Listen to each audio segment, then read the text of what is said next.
ingkang paling aji, ingkang paling berharga menika ugi saged awujud barang, ugi saged awujud sanes-sanesipun. Bapak Ibu lan para sedherek ingkang kinasih, napa ingkang aji mesti kita uri-uri. Napa ingkang aji mesti kita jagi. Napa ingkang aji mesti boten saged didamel kita sembrono. Ibu bapak lan para sedherek ingkang kinasih, ing jaman menika kita dipun emataken dhumateng Gusti kita Yesus Kristus lumantar sabda suci dipun bilih ingkang paling aji menika ratone swarga. Amin. Keluarga niku aji. Peralatan kangge maca niki nggih aji. HP niki nggih aji. Semah niku nggih aji, garwa niku nggih aji, anak-anak niku nggih aji.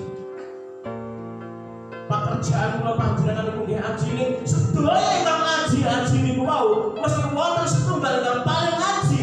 Lan Gusti Yesus lumantar sabdanipun ngimutaken aswargan ratone Allah menika sing paling aji. Bapak Ibu, kanggo secara umum kita sinau napa ratone swarga itu luwih aji tinimbang sedaya napa kemawon kawon ingkang kula panjenengan. Panjenengan waos ayat 32 ngantos 33. Fakta sawi bijinya kecil.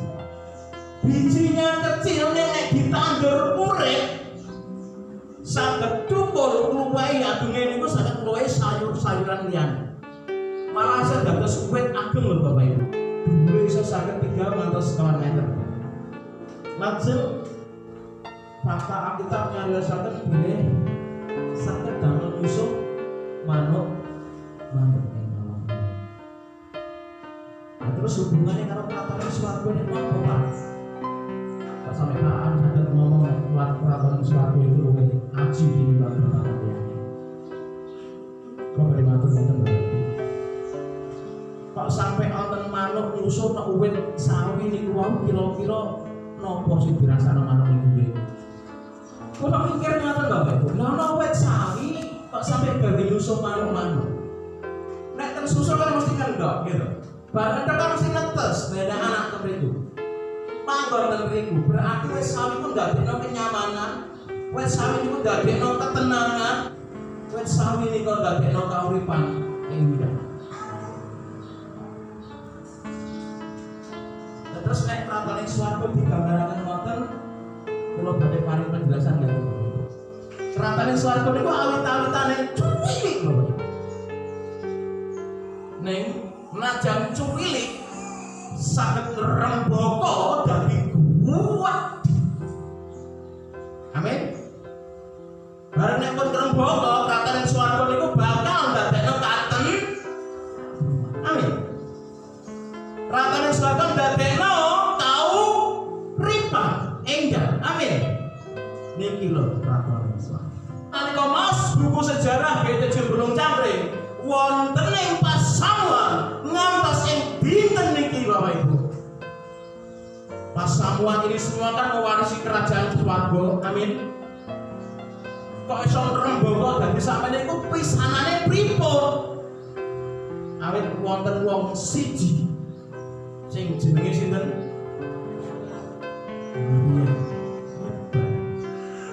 Niki ratone Allah wonten ing Gunung Cangkring. Siapa yang bisa menyangka bahwa kalau di Gunung Cangkring ada gereja berdiri, ada jemaat Tuhan, salah satu yang berjuang adalah seorang wanita, namun tiang setunggal. Wanitanya kan saking tiang setunggal gitu.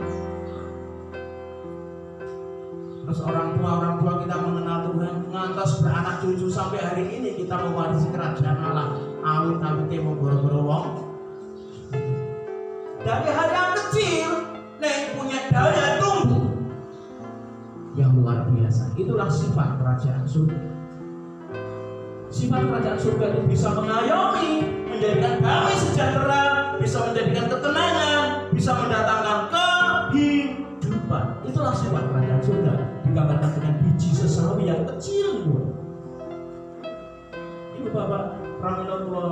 justru menganggap bahwa kerajaan surga itu yang paling berharga.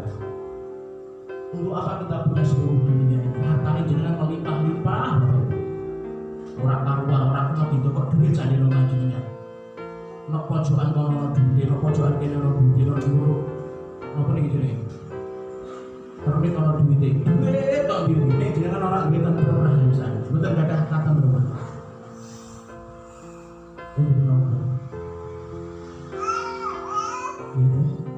Nalika jenengan gadahi sedaya sing donya menika kepingini.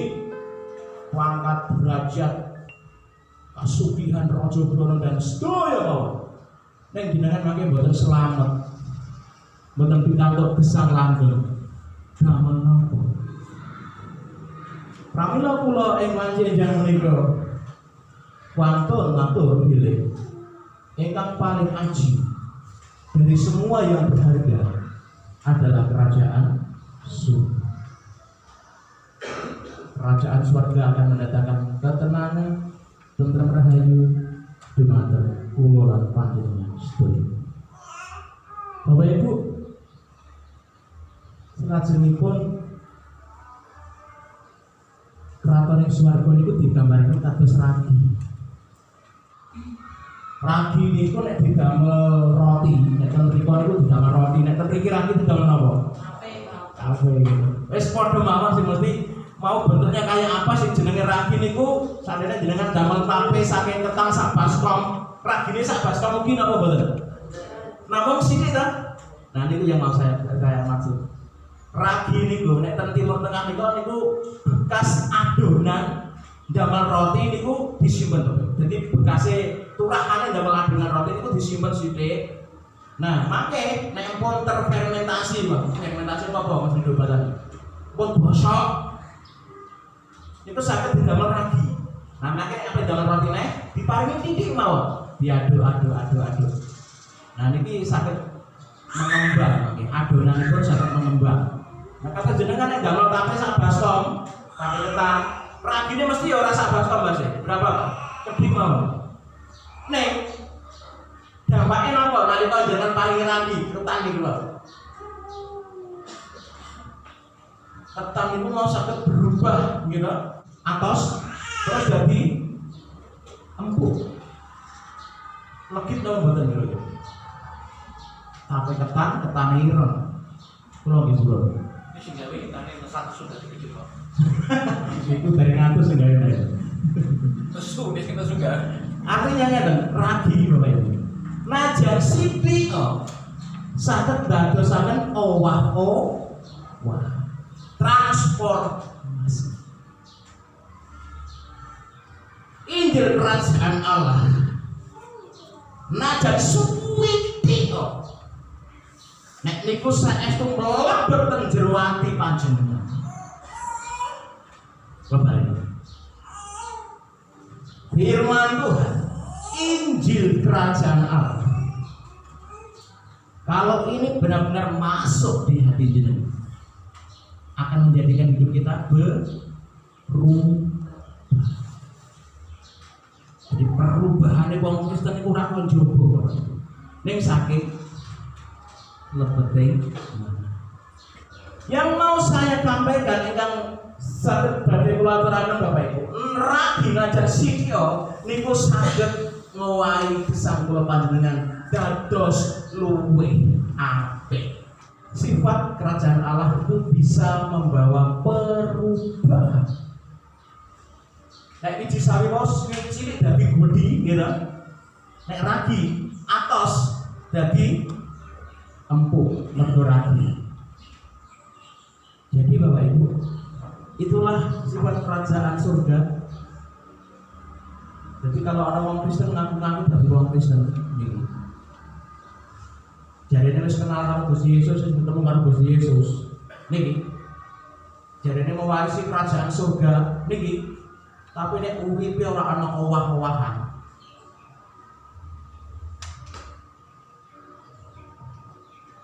Iku nampa Gusti Yesus kena apa ora? Kan itu pertanyaan. Kalau hati kita terus beda dengan firman Tuhan, jenengan berkah tameng tenati jenengan. Firman Tuhan tidak pernah masuk dalam hati jenengan. Bisakah berubah dari dalam? Berubah dari luar itu tidak berarti. Berubah dari dalam dia. Kalau hati kita, diri kita membentengi diri untuk menolak firman Tuhan, saya percaya 2000% hidup orang percaya tidak akan ada. Amin. Wah, ada orang ini kira amin ya. Amin. Berkat ini dengan amin. Bahwa Allah SWT. Iya. Ada orang aku mati betul ada hutang lagi. Hutang apa? Hutang benar. Betul. Saya harus mendidik jemaat ini semilitan mungkin. Visi-misi gereja ini benar-benar dapat.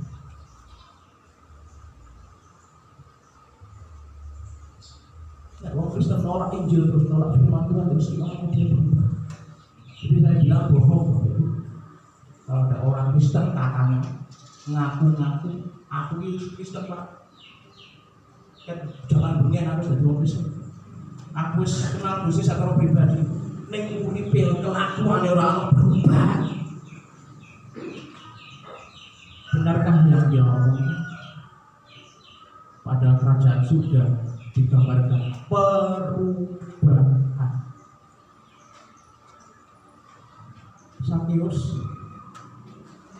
Siapa Sakeus? Orang? Sakeus, orang pendek, amat kecil betul dia.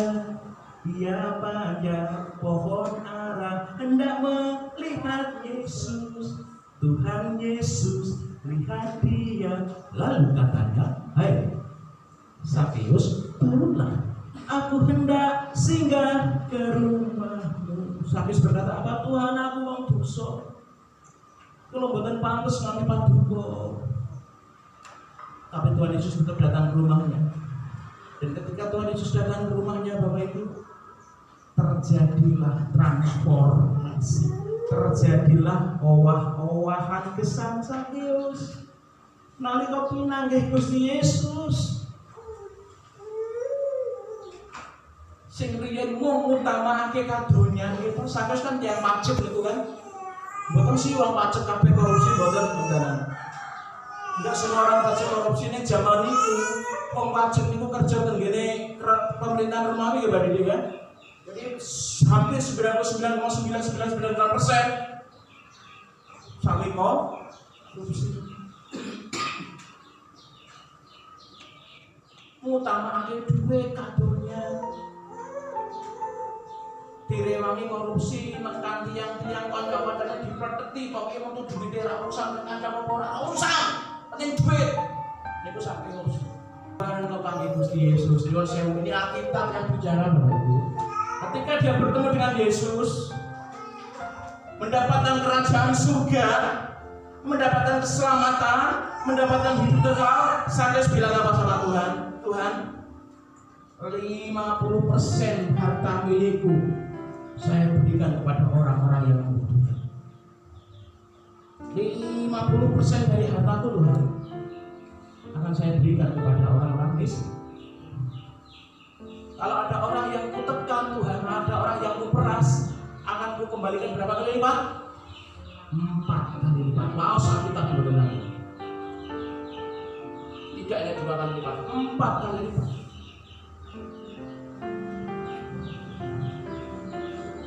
Bapak Ibu, orang yang ketemu Tuhan pasti ada perubahan. Yang dulunya duit segala-galanya, Sakeus berubah. Yesus segala-galanya. Amin. Bukan eman-eman bagi Gusti. Kalau Sakeus 50% buat Tuhan, kita belajar ya. Terus 50%. Berapa persen sebulan? 10%. Perpuluhan itu hanya Tuhan. Saya tahu tidak mudah memberikan perpuluhan, ada kejujuran kita dituntut di sini. Ini tidak mudah, tapi terus mari kita belajar. Jangan melewatkan sabda Gusti. Sini belajar nom-noman, mulai belajarlah, jangan kuota terus. Uang jajan kumpulkan, sepersepunya berikan untuk Tuhan. Sekolah minggu sudah dididik, tabungan mereka 10% yang diambil untuk Tuhan. Betul saja 1%, 50% itu apa? 10% Tuhan. Belajarlah. Kalau kakak dulu sebelum betul-betul sebagai bantuan, saya sudah mengajarkan ini, saya tidak diutang lagi tentang itu. Mari kita mau diubah oleh Tuhan. Diubah itu sakit, Bapak. Tapi tidak dirubah, kita tidak akan mewarisi kerajaan surga. Teruslah hidup dalam langkah panjenengan. Silakan, betul apa-apa, itu pilihan kita. Hidup lama kita yang senang dengan dosa. Nah, jangan mau pilih itu gimana? Tapi kalau mau mendengar firman Tuhan, biarlah itu diubah oleh Tuhan. Saat kita firman Tuhan itu mengikis hal-hal yang tidak benar dalam hidup kita. Nah, kita mau menerima itu untuk kebaikan kita. Pasti ada perubahan dalam hidup kita. Meskipun kecil, kerajaan surga itu bisa berdampak besar. Firman Tuhan yang meskipun kecil, kayak sepelenya, tapi dengan hidup akan berdampak besar dalam kehidupan kita, keluarga kita, gereja kita, bangsa kita. Dimulai dari yang kecil. Nek ngoten Bapak Ibu, kalau Injil kerajaan surga itu punya daya tumbuh yang luar biasa, punya daya ledak kuasa yang luar biasa, saya hanya bisa berpesan, ampun dong, semoyo, mari mesti bertahan pelaku sampai. Melayani itu melelahkan. 10 tahun saya di sini tidak ada jiwa baru. Gitu. Kadang saya pun mengatakan kepada Tuhan kok gak ada pertumbuhan gitu. 10 tahun Tuhan saya doakan di altar ini, mengapa orang itu tidak ada perubahan Tuhan? Maka iblis masuk lewat intimidasi pada suatu ini, melemahkan kita. Karena kita selalu berpikir soal hasil, bukan fokus kepada apa yang bisa kita kerjakan Tuhan.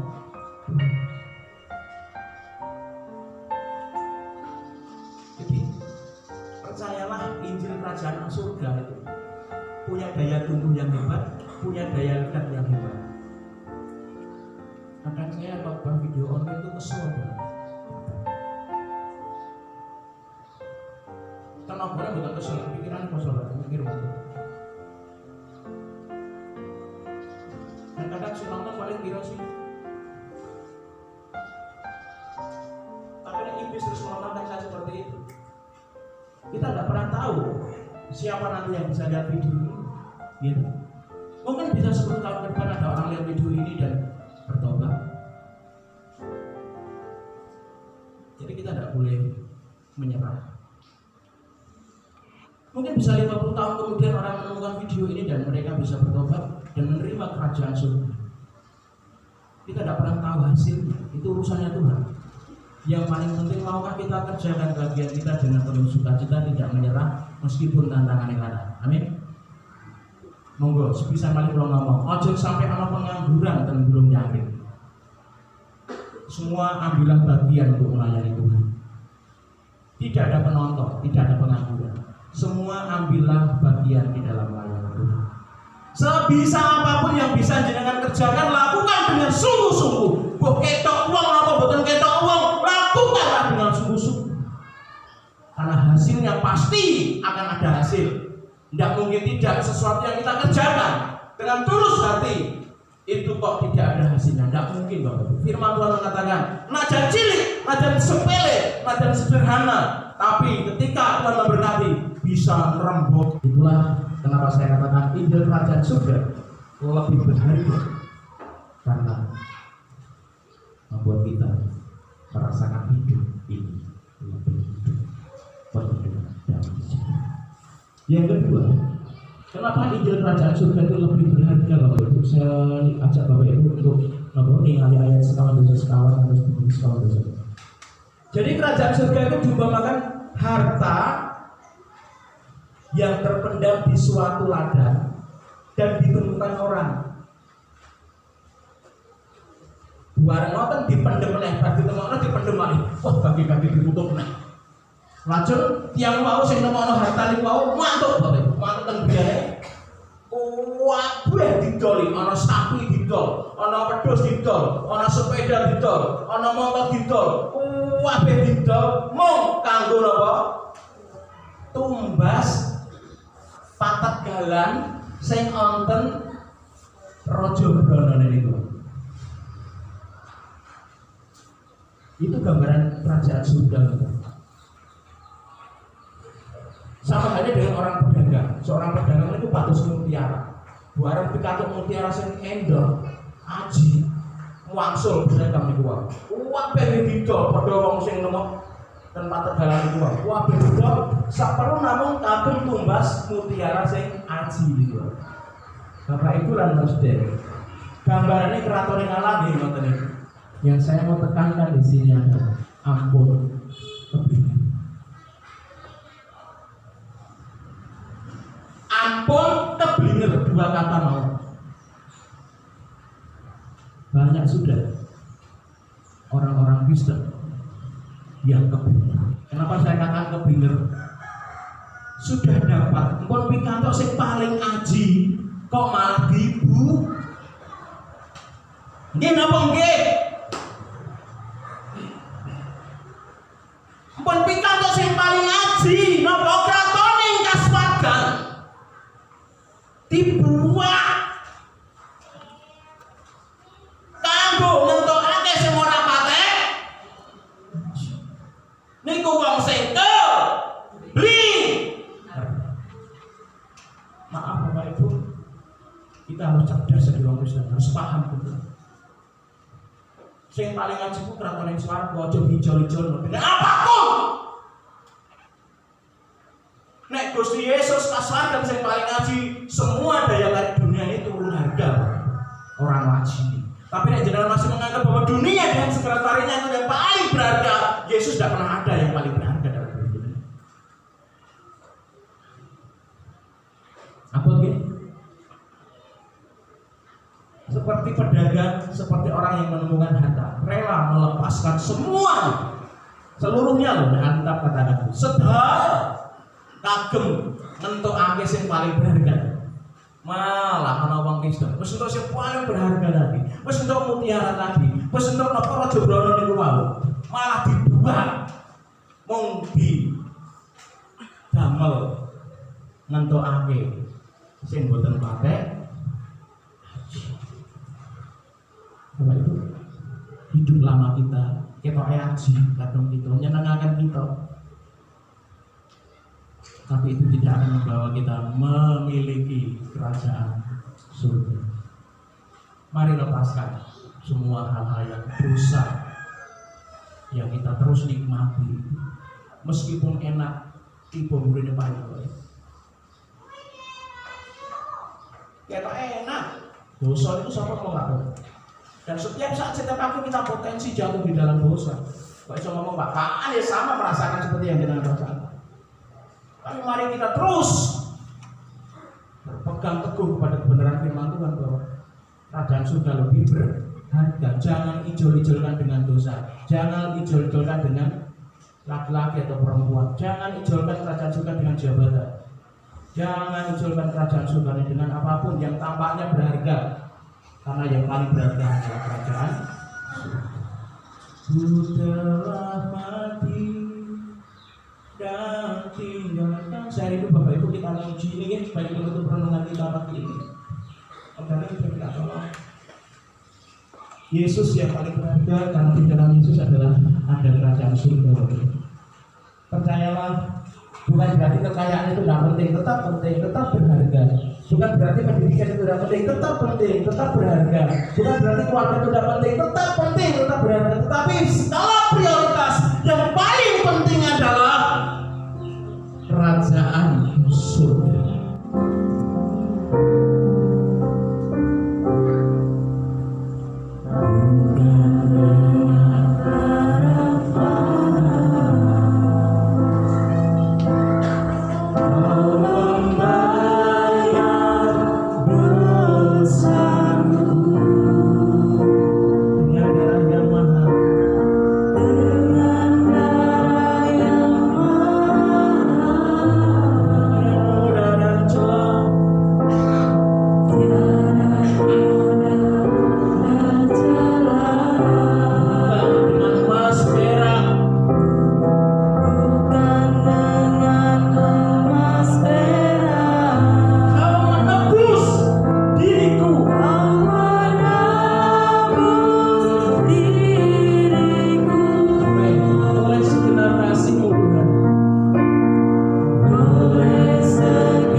bertemu dengan Tuhan.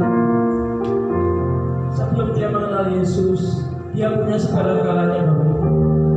Semua yang diingini orang di dunia ini Paulus miliki. Tetapi ketika Paulus bertemu dengan Tuhan, dia mengatakan bahwa segala sesuatu yang dulu itu berharga bagiku. Setelah pengenalan akan Yesus Kristus Tuhan, semuanya itu tidak berubah dan seperti sampah. Karena Yesuslah yang paling berharga. Hargailah Yesus dalam hidup kita. Dialah yang akan membuka kerajaan surga untuk saya dan saudara. Dia yang sudah melayakkan kita, membenarkan kita dengan pengorbanannya di atas kayu salib. Saudaraku, tanggalkanlah hidup lamamu. Tidak mudah saudara, ini tidak mudah. Ini proses, saya tahu. Yang namanya proses itu tidak 1 hari 2 hari, bisa bertahun-tahun. Tapi maukah ada etika untuk kita benar-benar mau melepaskan hidup lama kita? Mari komitmen, mau tinggalkan dulu pagi ini. Mau tinggalkan dulu sesuatu yang telah mengikat hatimu, yang itu menyenangkan hatimu tetapi tidak disenangi oleh Tuhan.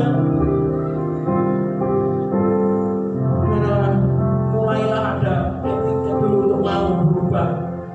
Saya tahu perubahan itu tidak gampang, tidak instan. Tapi maukah jemaat Tuhan benar-benar diubahkan Tuhan dengan firman-Nya? Karena hanya firman Tuhan yang dapat mengubah panjenengan dari dalam panjenengan, dari dalam hati panjenengan. Saudaraku, terimalah firman Tuhan seperti apapun. Kadang manis firman Tuhan itu, kadang pedas firman Tuhan itu, kadang panas firman Tuhan itu. Tapi firman Tuhan hanya dapat mengubahkan hidup panjenengan menjadi lebih baik. Saya hanya perlu mengajak kita semua berkomitmen pagi ini supaya kita meninggalkan hidup lama kita dan terus mau hidup di dalam jalan Tuhan. Jatuh bangun iya Bapak Ibu. Tidak mungkin jalan kita terus lurus, tetapi bangun kembali. Melangkah lagi bersama dengan Tuhan. Jangan putus asa.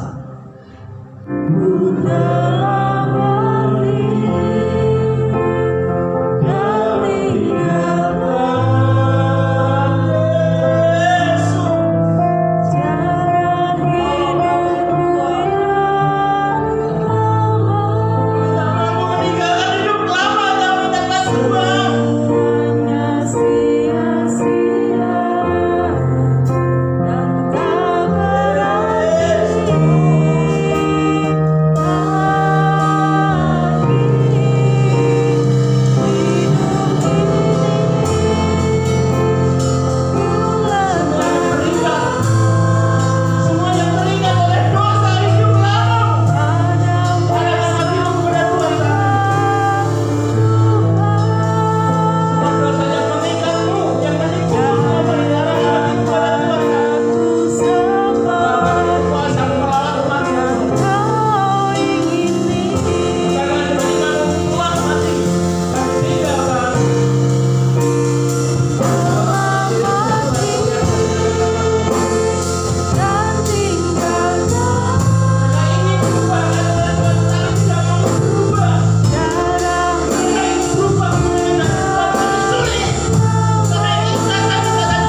jatuh terluka dan mendapatkan obat. Mungkin firman Tuhan itu sangat perih kami rasakan Bapak. Tapi itu demi kebaikan kami. Tapi itu demi kesembuhan kami. Supaya kami benar-benar berkenan di hadapan Tuhan. Ya Tuhan, ampunilah kami. Kami itu semua. Karena kami ada masih banyak hal yang belum berkenan di hadapan Tuhan. Terima kasih Bapak, mampukan kami untuk tidak hanya mendengar, tapi melakukan firman-Mu dalam hidup kami.